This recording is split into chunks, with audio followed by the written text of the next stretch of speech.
ইতিমধ্যে আমি নামনি অসম সংখ্যালঘু সংগ্ৰাম পৰিষদে এখন কিতাপ মুকলি কৰিছো, যত আমি স্পষ্টকৈ কৈছিলো যে চিতু বৰুৱা আৰু শৃংখল চলিয়াহঁতে যেনেধৰণে অবৈধভাৱে আমাৰ মুছলমান মানুহখিনিক বিভিন্ন ধৰণে গালি গালাজ কৰি বা মিয়া বুলি অভিহিত কৰি যেনেধৰণে উজনি অসমত আপোনাৰ অত্যাচাৰ চলাইছে, যাৰ কাৰণে সেইসকলক আমি কিতাপ এখন পঢ়িবলৈ আমি বিভিন্ন কিতাপৰ পৰা কিছু অংশ মূল সাৰ অংশখিনি আনি আমি এটা পুস্তিকা উন্মোচন কৰিছো আৰু সেইটো আমি চিতু বৰুৱা আৰু শৃংখল চলিয়াহঁতক আমি সেইটো দিয়াৰ কাৰণে ব্যৱস্থা গ্ৰহণ কৰিছো। ঠিক সেই সময়তে আজি আমি দেখিবলৈ পাইছো চিতু বৰুৱা ডাঙৰীয়াই ইতিমধ্যে আমি দেখিবলৈ পাইছো যে স্পষ্টীকৰণ দিছে বা প্ৰতিক্ৰিয়া দিয়া পৰিলক্ষিত হৈছে যে তেওঁ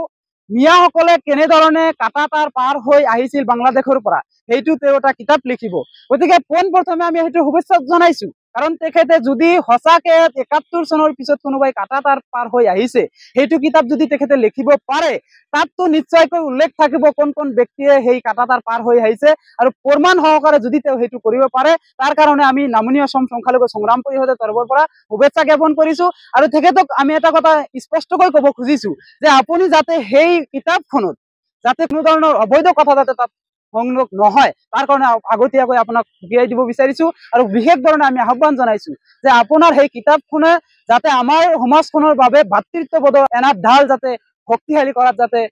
ভূমিকা গ্ৰহণ কৰে, তাৰ কাৰণে আমি আহ্বান জনাইছো। ইতিমধ্যে আমি নামনি অসম সংখ্যালঘু সংগ্ৰাম পৰিষদে এখন কিতাপ মুকলি কৰিছো, যত আমি স্পষ্টকৈ কৈছিলো যে চিতু বৰুৱা আৰু শৃংখল চলিয়াহঁতে যেনেধৰণে অবৈধভাৱে আমাৰ মুছলমান মানুহখিনিক বিভিন্ন ধৰণে গালি গালাজ কৰি বা মিয়া বুলি অভিহিত কৰি যেনেধৰণে উজনি অসমত আপোনাৰ অত্যাচাৰ চলাইছে, যাৰ কাৰণে সেইসকলক আমি কিতাপ এখন পঢ়িবলৈ আমি বিভিন্ন কিতাপৰ পৰা কিছু অংশ মূল সাৰ অংশখিনি আনি আমি এটা পুস্তিকা উন্মোচন কৰিছো আৰু সেইটো আমি চিতু বৰুৱা আৰু শৃংখল চলিয়াহঁতক আমি সেইটো দিয়াৰ কাৰণে ব্যৱস্থা গ্ৰহণ কৰিছো। ঠিক সেই সময়তে আজি আমি দেখিবলৈ পাইছো চিতু বৰুৱা ডাঙৰীয়াই ইতিমধ্যে আমি দেখিবলৈ পাইছো যে স্পষ্টীকৰণ দিছে বা প্ৰতিক্ৰিয়া দিয়া পৰিলক্ষিত হৈছে যে তেওঁ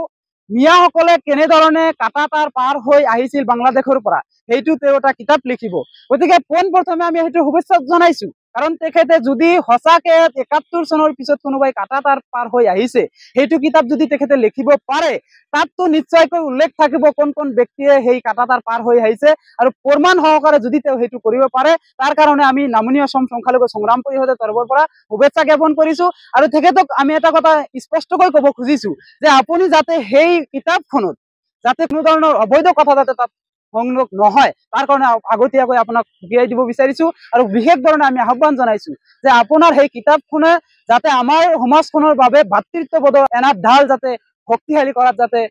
ভূমিকা গ্ৰহণ কৰে, তাৰ কাৰণে আমি আহ্বান জনাইছো।